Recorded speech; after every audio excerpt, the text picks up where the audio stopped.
Here we go. Do it. Okay, cool. Here we go.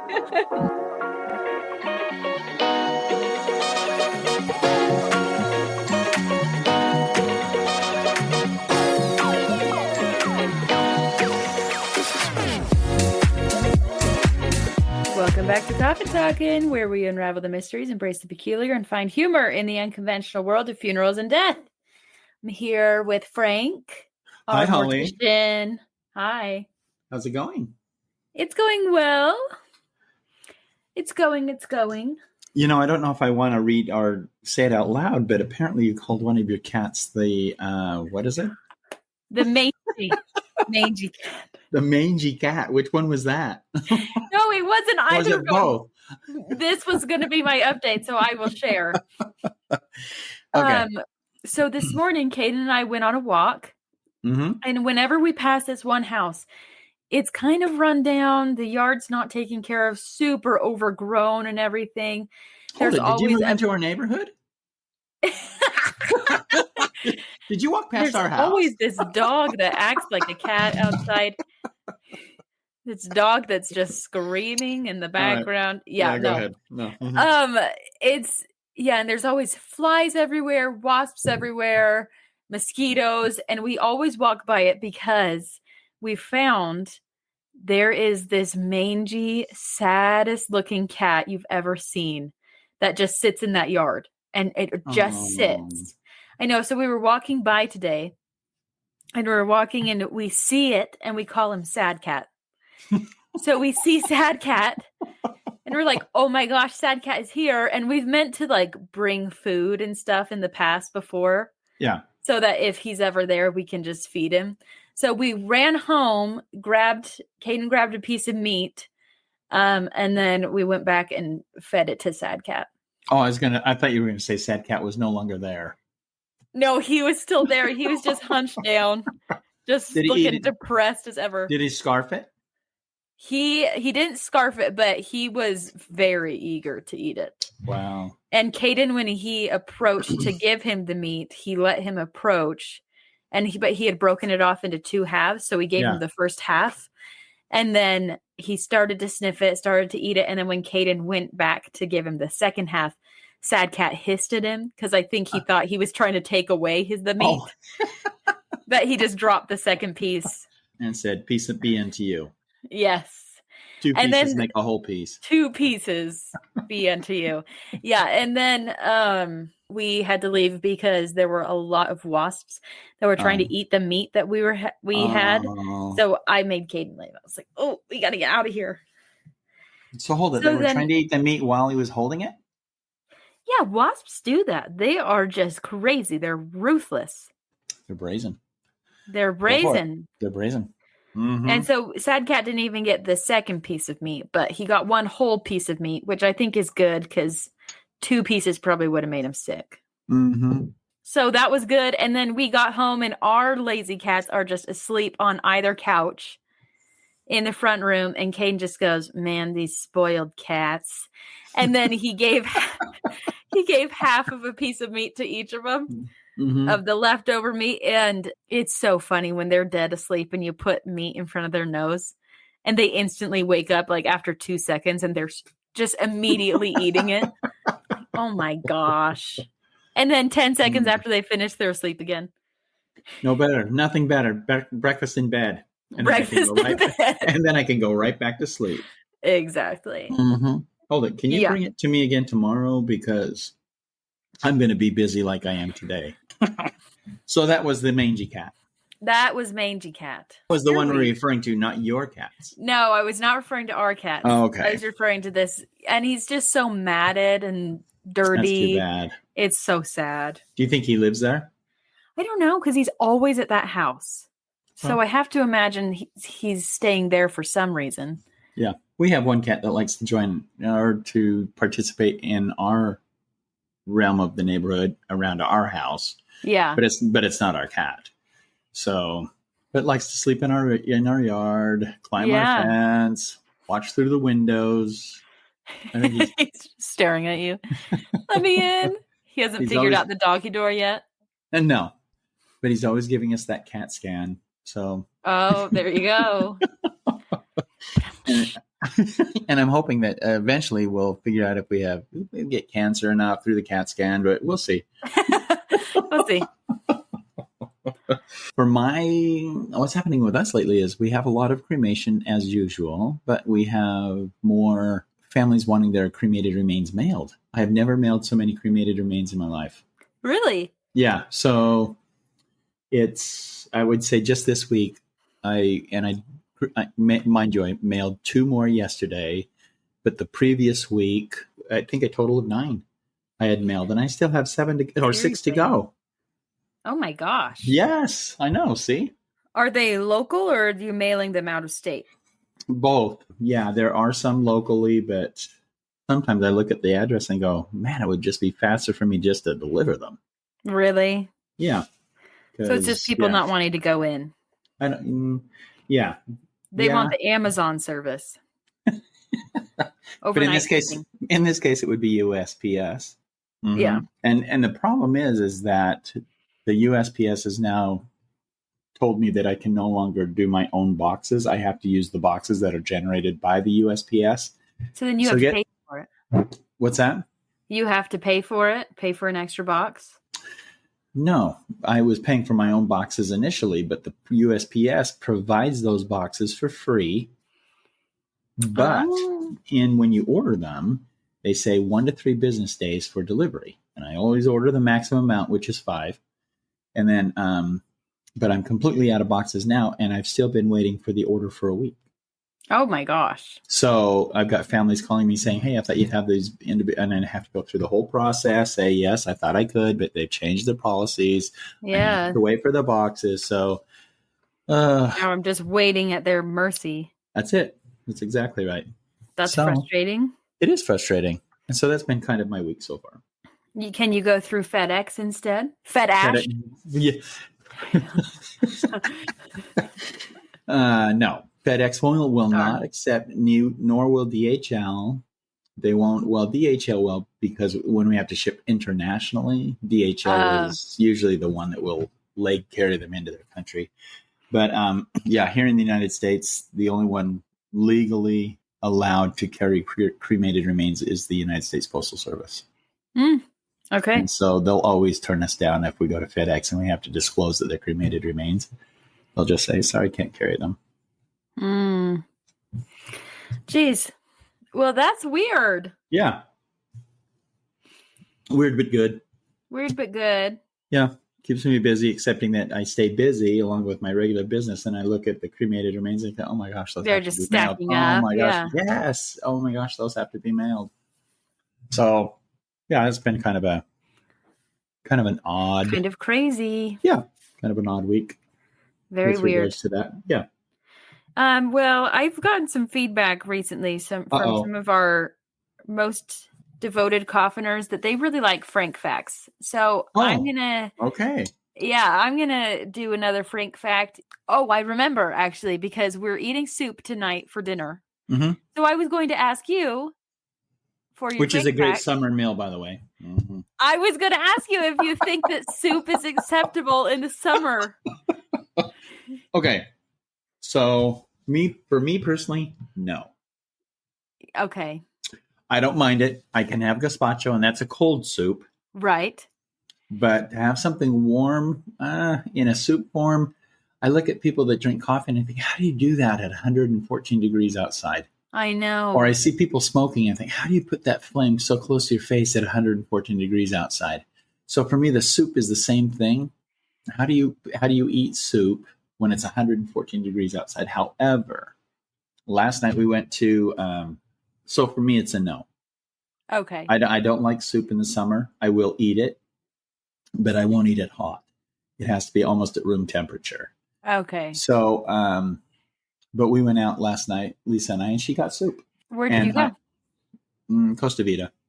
She loves their tortilla soup. She loves that soup. And so we went, and I just, when she said she was going to order soup, I just laughed and I said, okay. We just came in from the hot outside. Yeah, there you go. Yeah, and sweating. She totally loved it. Yeah. Yeah. So it's not for everybody, but it's not for me, but there are people that truly do enjoy soup during the summer. Okay. I am not one. I am not one of them. Not one of them. Unless also, it's at room temperature, I'll have it. I will say, you were wondering how people put like flames so close to their face and stuff when it's so hot outside. Yeah. I will have you remember that for how many years you owned a crematorium, where in the dead of summer, the heat of summer, you were putting bodies into a furnace. 8 years. Don't miss it. 8 years. Oh, yuck. Don't miss it. Yeah, that's miserable. Yeah. Well, that's our Frank fact. Well, hey, wait, what is your favorite type of soup when it is acceptable to eat? I love Mom's homemade chicken noodle. Oh, it's so good. You can't beat that. That is one of my favorites because there's nothing better on a chill, just even a chill in the air. Yeah. And that soup, oh my gosh, it's just so good. It is good. Good for the soul. Chicken soup for the soul. Chicken soup for the soul. Uh-oh. And this episode is sponsored by Exactly. Oh man. So, but anyway, that would be. What's your favorite soup? I've got to say, what? Go ahead. I was going to agree and say that Mom's homemade chicken noodle. What about that wedding soup? That. Do you know what one I'm talking about? Wait, with the little sausage balls or the kale soup? No, the little sausage balls. The little sausage, those are good. Italian wedding soup. Yeah. And you've got that little pasta that's like the cylinders. I don't even know what type of pasta it is. Yeah. It's so good. But it is good. And the other, I would think that let's see, what was the other soup that I never get is gazpacho. I have to make that on my own when I want it. Which is okay, Coffiners. It's okay. Relax. Fine. It's fine. Relax. The kale soup is growing on me. I've never really been a huge fan of kale soup. Yeah. But you kids love it. And I don't. Do you like it, Holly? And I like it a lot. That's what we're making tonight. Okay. I don't know if it's the texture when I initially started eating it, because I'd never had reference to it when I had taste. Yeah. So when I started eating it, I thought, what do people see in this? But it was all based on texture, but it's starting to grow on me now. I think the last time we had it was at maybe at the family reunion. I think we've had it before then or since then. But I enjoyed it then. Had a couple of bowls then. So anyway, that's it. Okay, well, there's that. And Yay now for the Frank fact. Yay for the Frank fact. And now let's just be Frank. All right. Thanks, Holly. So today I wanted to talk about, remember how we've talked a little bit about exhumations, where individuals were actually exhumed after being buried for a period of time? So I just wanted to briefly explain one and then go into, and I'm going to read a portion of what I want to talk about today because I find it very interesting that it has occurred and what the laws were at the time that it did occur. But we had an opportunity to exhume a young, I want to say child, probably 13 years old, when the exhumation occurred, and the individual was buried in 1963.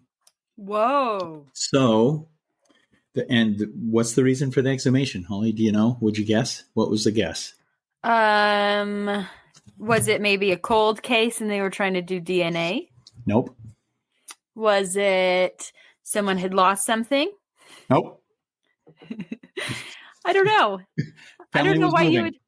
Family was moving. Yeah, and they wanted to take their son with them. Their son with them. Wow. And so that was the reason why. And so we moved them from this particular cemetery and moved them to almost 6,200 miles to the east.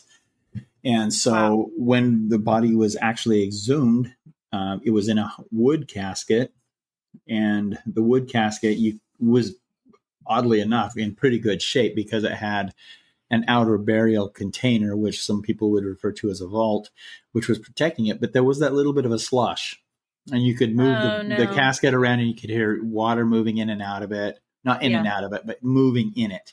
Yeah. And so we knew that we had to replace the casket. So we ordered the new casket had it sitting there and ready to go when the casket was opened for this young man to be moved. Now, the one thing that I did notice in that move and when the casket was opened is that you have to understand first off that when an individual is buried underground, there is really no movement of air. There is some water that might trickle down from the regular watering of the cemetery, which the vault is supposed to protect from.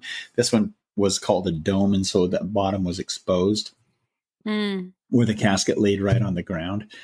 But so as we opened the casket, it was amazing to me to actually see that the young man still had skin as translucent as it could be, but skin over his muscles. His muscles had deteriorated a little bit, but you could definitely see how the young man probably died, and I would guess through a car accident. Maybe a car accident, something traumatic, because there were multiple bone breakage in his arms and in his legs, and then there were multiple sutures throughout his arms and across his chest. Mm-hmm. But in the time that we had actually taken him from the casket, the old one, and getting him ready to be placed in, because the family wanted new clothing put on him, and which is, it's one of those things where you just think, do you really want that? So Did they want to see him? No. They just wanted new clothes. Yeah. And so we went on what we did is something I don't like to do is cut clothing, but we cut all the clothing and then just placed it on him.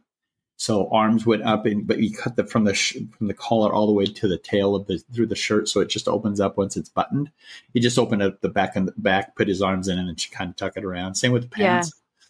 So anyway, from the time we had actually opened that casket and then getting ready to dress and move him to the new casket, his skin had disappeared.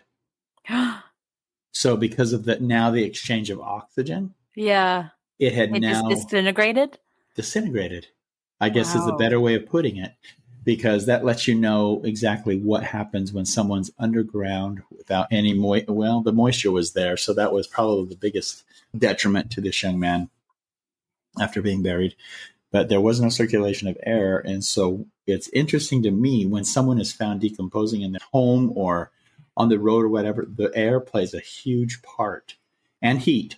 Air and heat plays a huge part in that continuing decomposition. Now, that being said, sorry, coffiners, I know that's probably not what you wanted to hear, but I do want to go into one of our past presidents that I was reading about, and I found a little bit of his history interesting, and you'll recognize it's Abraham Lincoln. And when he was assassinated, he was moved to there is a tomb that's in where is that located? I think it's in Chicago. No, it's not Chicago. Anyway, they had placed him in his tomb. And the interesting thing for me is that he was actually placed in a sarcophagus. Now, do you remember what a sarcophagus is, Holly? Yes, that's where they keep the mummies. Yeah, a mummy. When there's a sarcophagus, you usually refer to mummies. Yeah. But I found it interesting that he was placed in a sarcophagus and then placed in a vault and then buried. And so he had 2 layers of preparation there. Now, in 1876, there was what was the main crime that was happening in 1876 was counterfeiting. And this gentleman, Big Jim Kennelly, he owned a pub, and he was sitting in his pub, and he was very angered because one of his prime engravers, besides owning the pub, his mainstay for work in Chicago was engraving or counterfeiting money. And so his main engraver was arrested. And so that put a major stoppage to his ability to continue in that line of work. So he was, as I'm reading the story, I just had to kind of picture it myself because I like to visualize things. But he was sitting in his pub, and he was obviously probably talking to the bartender. But behind the bar was a bust of the head of Abraham Lincoln. Yeah. And I'm sure that as he sat there and as he drank his beers or whatever the case is, he came up with this idea: I'm going to steal the body of Abraham Lincoln. What? And then I'm going to hold it for ransom. And this is the other part of the story. His idea was to steal the body, bury it in the dunes of Indiana. Hold on a minute.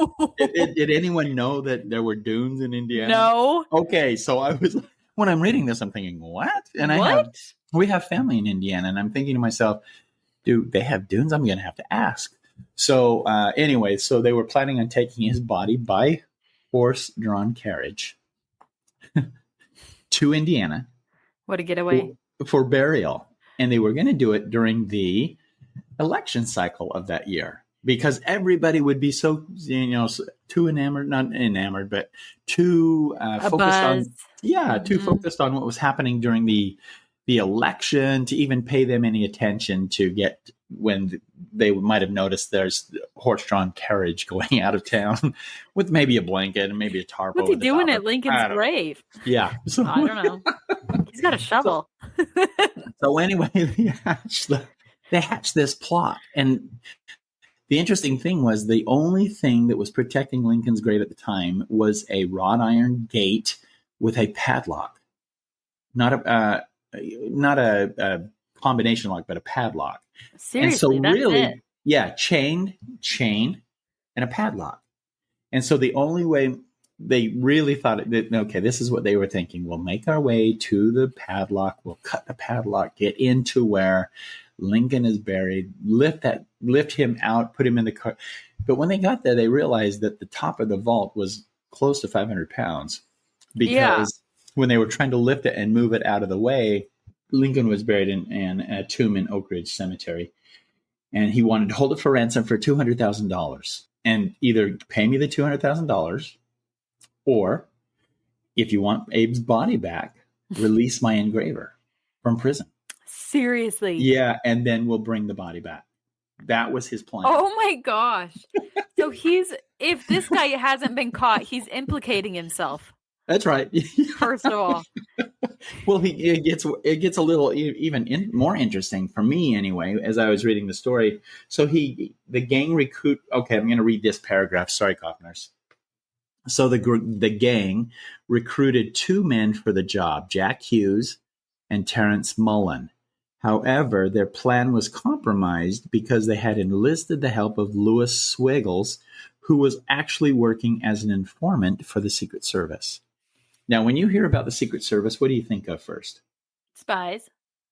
Okay, I guess you could think that. But what is the purpose of the Secret Service in today's society? Protect the president. That's right, to protect the president. However, in 1876, the Secret Service was developed to break down counterfeiting operations. Oh my gosh. So they brought a member of the Secret Service in on their plan. That's correct. And Did they know? Or was he corrupt? No. No, he actually went to his advisor and told them what was happening. So they laid in wait, waiting for this group to come into Lincoln's tomb to break in and steal him. And so they were waiting for this. And so the interesting thing for me as well in this story, or in how it's been presented, is that they would have caught them in the act, excepting that one of the Secret Service agents' gun accidentally went off. Oh, and so my God. and so the burglars started to scamper and run, and so they were able to catch two of them, but the head guy, Kennelly, got away. And I don't know that they ever caught him, or I didn't go that far, but the story that I've read, he did get away. And it's interesting that at that point, after the Secret Service had been commissioned to do counterfeiting, but then found the niche to not only protect deceased presidents, they then moved that operation into operating for the government in allowing that Secret Service to add professional protection for a living president. I found that very interesting. That is cool. Yeah. So let's see.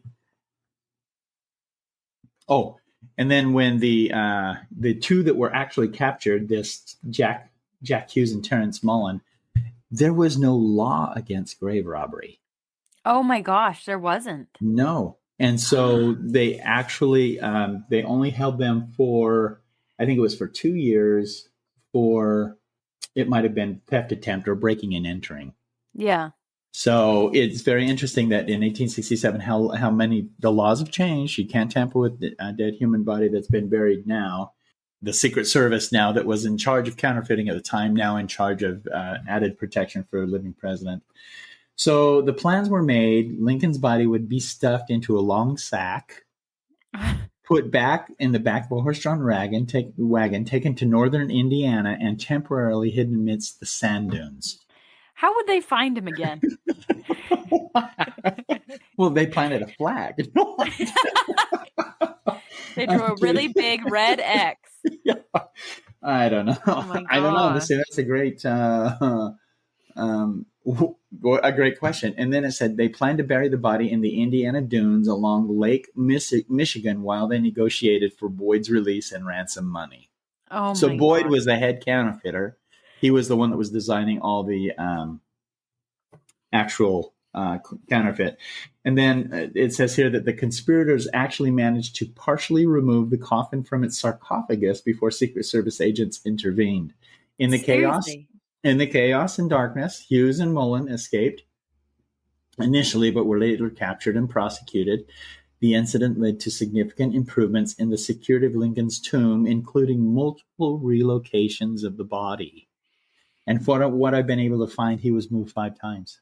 Wow. Oh, my God. And I couldn't understand why people would be wanting to exhume him and actually, I don't know, maybe assess even more damage to him. I don't know. And eventually encasing it in concrete and steel to prevent future theft attempts. And that was done by his son. And the record shows that in the Oak Ridge Cemetery that they actually dug. Okay, so they took him out of his initial tomb and they put him in the basement of where he was supposed to be lying in rest and in state. Yeah. And they tried to keep it as secret as possible, but a pipe broke on the underside there, and this is how more people were notified. And anyway, so the plumbers were told to go down with secrecy that they would see President Lincoln's sarcophagus sitting there, and they needed to be sworn to secrecy, but someone told. And so that's why they had to keep moving Abe's body, because people kept trying to break in, take the body. Well, so finally, that's the most exciting day of a plumber's life. We're fixing this flooded basement, but guess who was in it? And he was only half sarcophagus in depth. So so anyway, the son is the one that eventually put him back in the Oak Ridge Cemetery, but they dug the hole deeper inside under the basement, 5, maybe 6 additional feet, put the sarcophagus down, put a cage around the sarcophagus, and then filled it with cement. Oh my gosh. So he's never been moved since. He can't be. Apparently, I no. From what I've read, no. Wow. So, and then let's see. This right here. The bizarre crime remains a fascinating intersection of counterfeiting, grave robbing, and the early operations of the Secret Service, demonstrating both the audacity of the 19th century criminals and the vulnerabilities in protecting even the most revered American figures. I mean, I'm not surprised at the audacity of the criminals. You're protecting his grave with a padlock? Really? And that's what I thought was interesting, too. I wonder, don't they have lasers? That was the whole plan? Wouldn't they have lasers now and everything? Yeah. Or at least, guards around it, all the time. No. I know. Just a padlock. That's fine. Yeah. So anyway, that is the coffiner's exposure to a little bit of history and a little bit of today's society as well.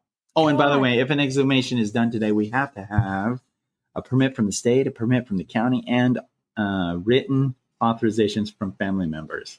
Really? That individual is to be moved. So. Geez. Okay.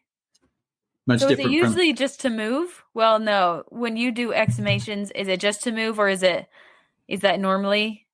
No, sometimes people will exhume just to, instead of having them buried, to have them cremated. Oh, why and would then you do that? Okay, so good point. So the space then becomes available, right? So if there's another family, or they can sell it. So the cemeteries are interesting specimens only in the sense that they don't buy back property that's been sold. Once it's sold, you own it. So once the property becomes vacant, they can sell it on their own, or they can leave it to a family member for future burials if that's what they want to do. But a lot of times when people will move, they'll usually take their loved one, and if they're buried, they'll cremate them. It's easier to transfer that way. Sometimes, like in the case of this young man, they move the entire body. But it's very interesting when you start talking about exhumation, and it doesn't happen very often. And there is one other type of exhumation that I'll mention to you that doesn't cost the family a thing. If they ask to have it done, it's going to be about $3,000 at today's cost to have that exhumation done, plus the additional casket, whatever else needs to be done. But if say, for instance, the cities are expanding all the time, right? Yeah. And what if the state needs a thorough or a wayfare, and it goes right over or through a cemetery? Then what they have to do is pay for the exhumation of all those individuals. Everyone. Wow. Every one of them that the road would be traversing over. Right. So they then exhume all those individuals, place them elsewhere, and then move them into the cemeteries or into the placements where they would feel most comfortable. But they do let the family know and they don't have a choice. And that's the sad part, because once the city goes in or the state goes in, they do have to they do also have to let all the families know. And I think it's 80, I could be wrong, but I think it's 83% have to be notified of the movement. And there has to be some correlation there has to be communication between what is happening, and so that they're aware that their loved one will be moved. Jeez. So exhumation is an interesting thing. It's part of death. It's part of the coffin experience, but it doesn't happen all the time. But when it does, there is quite a few things that take place. Now, I will say this too, that another exhumation will take place because here in most states, they have what's called a pauper's burial field. So these are individuals that have died where they can't find any relatives. And so if they can't find any relatives, then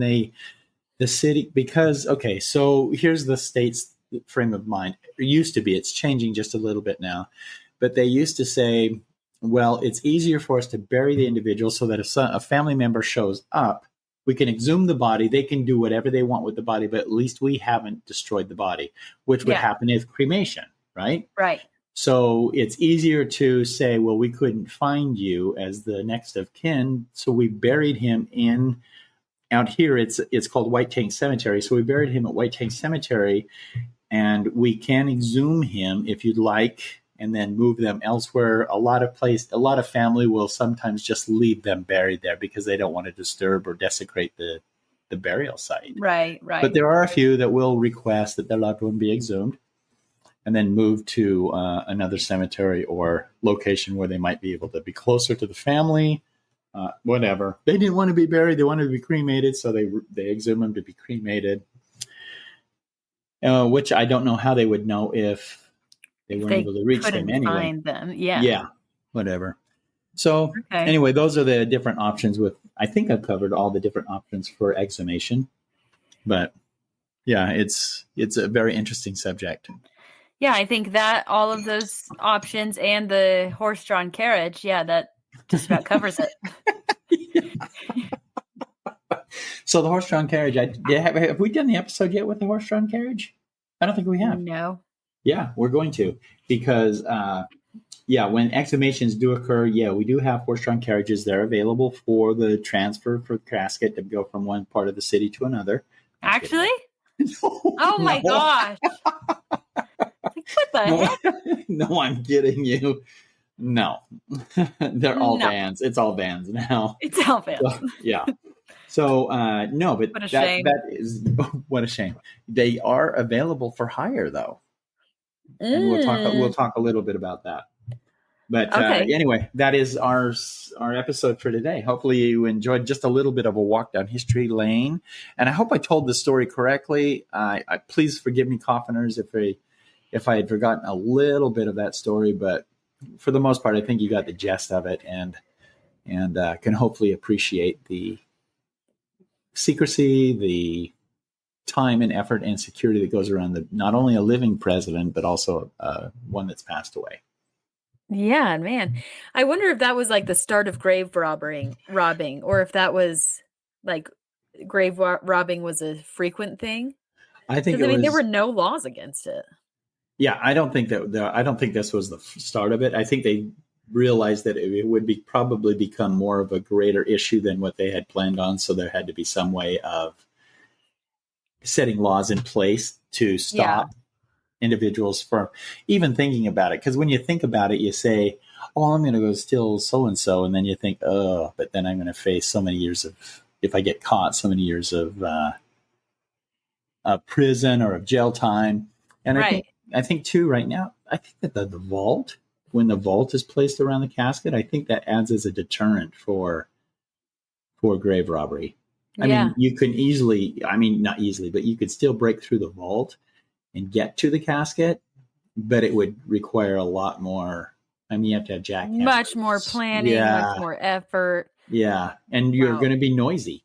And so people would know and recognize that there's noise happening where it shouldn't be happening. And so what's going on over there? Let's go take a look.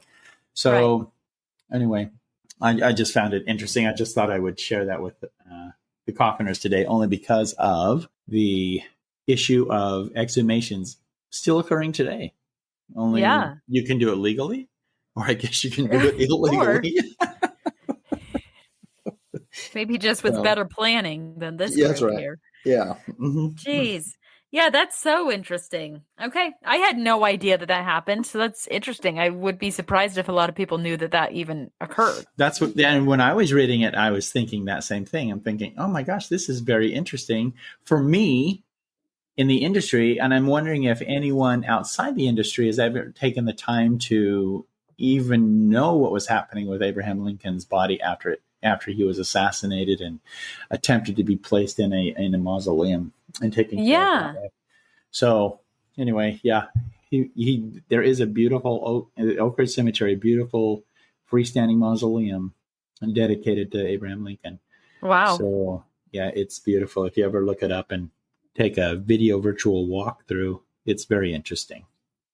There you go. There you have it. Well, then that's our episode for today. Thank you, Coffiners, for joining us. And thanks, Coffiners. We'll see you next week. Thank you.